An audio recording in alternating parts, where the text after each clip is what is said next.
presentation on COVID-19 and allow me to start with an update on the health situation we're facing at the moment, being a severe double challenge. On one hand, we are amidst the fourth wave. If you look at the global numbers, we have now 250 million cases and more than 5 million deaths. And we know that by experience now here in Europe that we have seen, or we are amidst a strong resurgence of the Delta virus variant across Europe.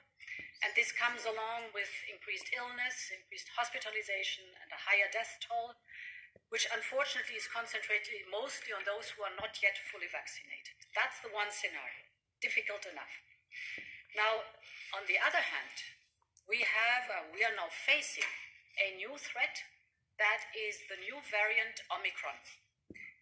And before I go in depth on what Omicron means, I want to thank South Africa, really commend them on their transparency, the speed with which they have informed us. They are, we know that, brilliant what tracing and mainly sequencing is concerned.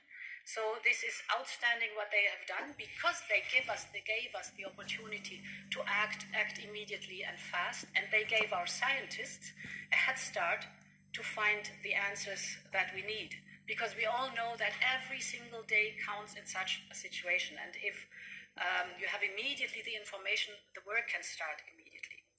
WHO considers Omicron as high risk.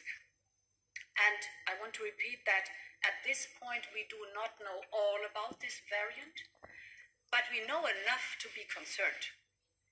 You have read about the multiple mutations and what that might be.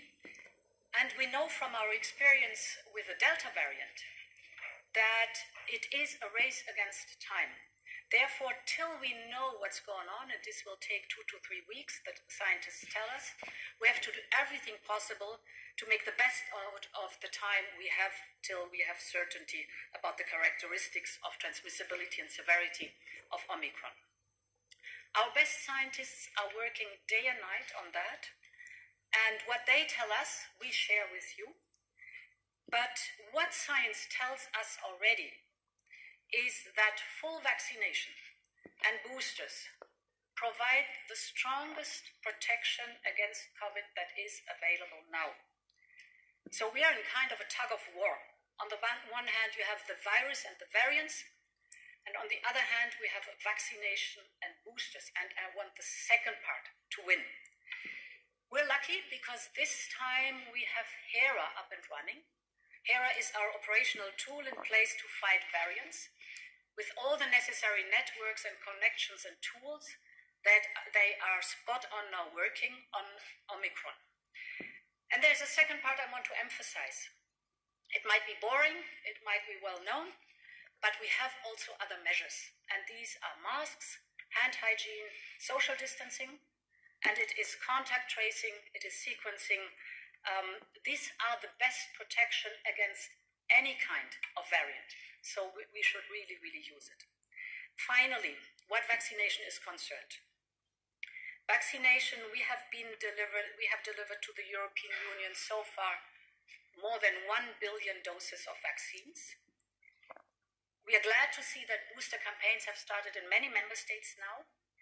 Here also the good news is, you might recall that during summer, the Commission concluded the third contract with BioNTech-Pfizer, about 1.8 billion doses of vaccines.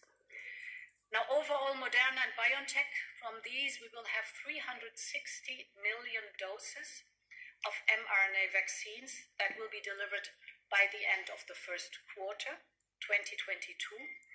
This is sufficient for all fully vaccinated Europeans to get a boost. That is good news, so go get it.